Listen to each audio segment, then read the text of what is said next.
Shalom and welcome back to the Rashi Nosh. I'm Pastor Matt. I'm Kara.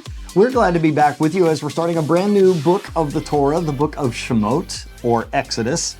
And this is where we meet Moses, the baby Moses. So it's exciting that we're entering this new part of the narrative. But two things I want to bring up that Rashi says this week.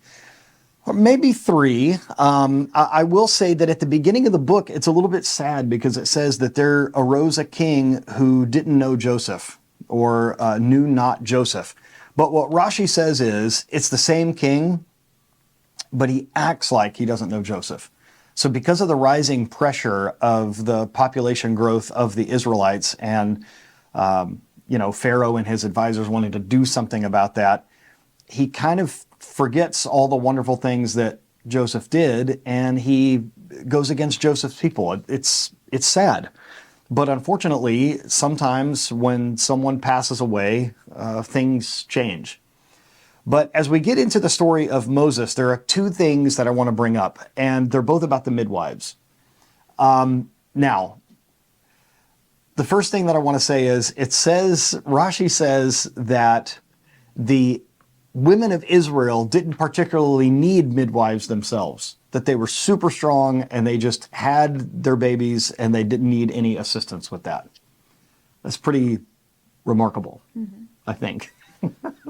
That's pretty strong. In fact, it even says, I hesitate to say the words that it uses because I don't want it to sound insulting, but this is just what it says. Here's what Rashi says, that the women of Israel were expert midwives at delivering babies, but they did not need midwives themselves because they are compared to, the Israelite women, the beasts of the field who do not need midwives. It sounds weird to say, but animals don't usually need assistance in giving birth.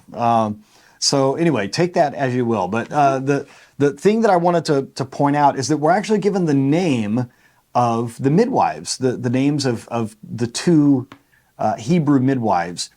Did you ever watch that show Undercover Boss? Mm-hmm. So sometimes people have like a secret identity, or maybe, like James Bond or something, a spy. These midwives have a secret identity. It says here in verse 15 of chapter 1, the king of Egypt said to the Hebrew midwives, of whom the name of the first was Shiphrah, and the name of the second was Puah.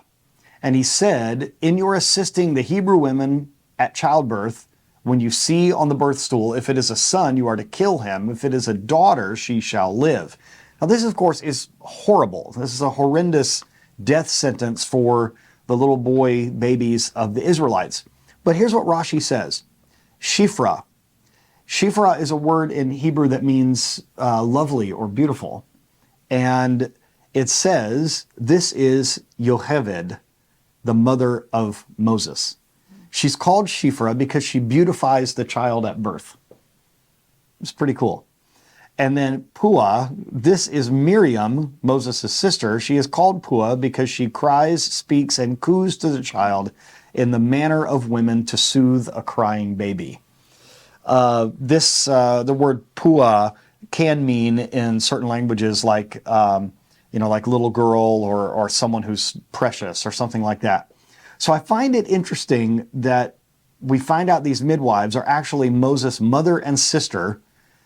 And I kind of feel like this is God's divine plan to put them in charge of helping birth the babies, because then they can disobey Pharaoh's command. I think sometimes we might be in a job or a position or a place of responsibility, and we might not even know to the extent that God is going to use that. I think that God puts us in positions sometimes that maybe even later we realize, oh wow, I played a part in God's plan. I was thinking about this particular thing when I was thinking back to you managing a couple of businesses. I was thinking, especially you just a few years ago managed an ice cream store where you employed a lot of young people. More than a few years ago. More maybe more than a few years ago, but we're so young. Yeah. So it seems just like yesterday. I really think God put you in a position to help these young people with their lives and to get through situations. And it wasn't just a job for you. I almost feel like if someone's following the Lord, their job isn't just a vocation, it's like a mission. What do you think about that? Absolutely. I feel like no matter where you're placed, there's always an opportunity to be involved in the lives of the people that are around you, whether they're employees or coworkers or even just, the relationships that you have. Sometimes he puts people together because he wants you to be able to speak into their life in some way, whether it's actually like physically helping them with something or whether it's just literally just being there for them and showing them God's love just through your everyday life. So there's always, I feel like, opportunity to do that. And you never know, someone that might just help them that day, but for some of those people, it may be something that lasts in their life for a very long time. Absolutely.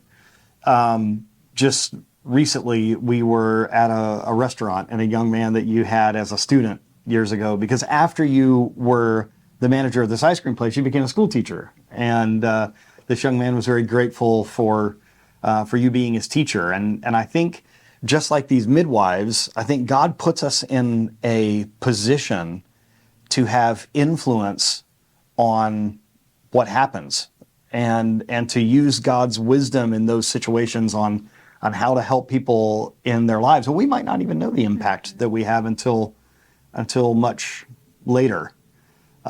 Because this young man, I say young man, I mean, he's an adult now, he's married, and it was really cool to see him. But I really agree. So would you say that that if somebody's following God's plan for their life, they're a messianic believer, they're a Christian, they're in a certain spot, do you think we should automatically look at our jobs as a mission field where we can be an influence to others? Absolutely.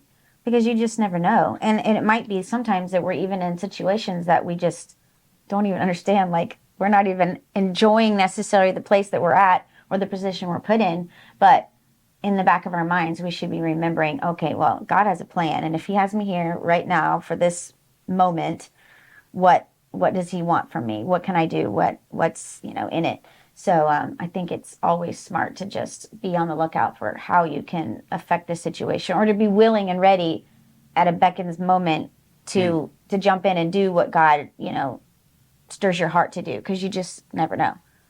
Right.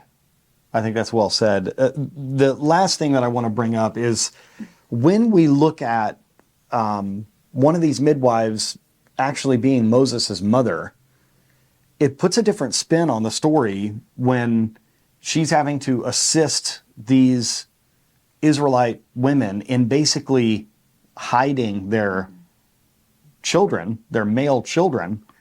That's one thing. But then when she has a baby herself, it's a different thing when she's got to protect her own child. And then you see with Miriam, I mean, her being, a young girl, her having to protect her little brother, her baby brother. And how wonderful is it, as we go further in the story, that when Pharaoh's daughter finds Moses and Miriam says, "Would you like me to find one of the Hebrew women to nurse him?" And then Moses' own mom gets paid to nurse her own child. It's God. It's really a God thing. It really is. And I think when we look at scriptures like, the steps of a righteous person are ordered by the Lord, I think we need to not take that lightly.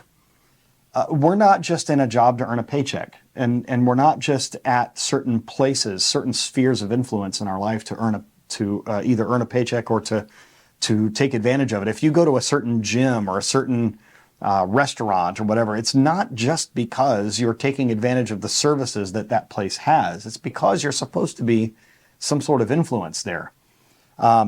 We should always, I think, leave a place better than we found it. And I think that's good advice for all of us.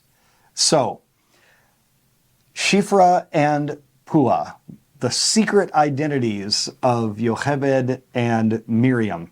Maybe you are on a secret mission. Maybe you are to go into the places where you have some influence and you are supposed to do God's work and to protect the people around you, even against people who might want to do them harm, like Pharaoh did here. So you're on a mission, and we believe in your ability to fulfill that mission.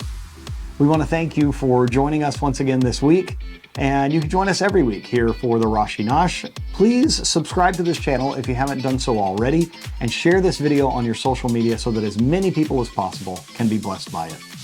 Shalom and Kol Tuv.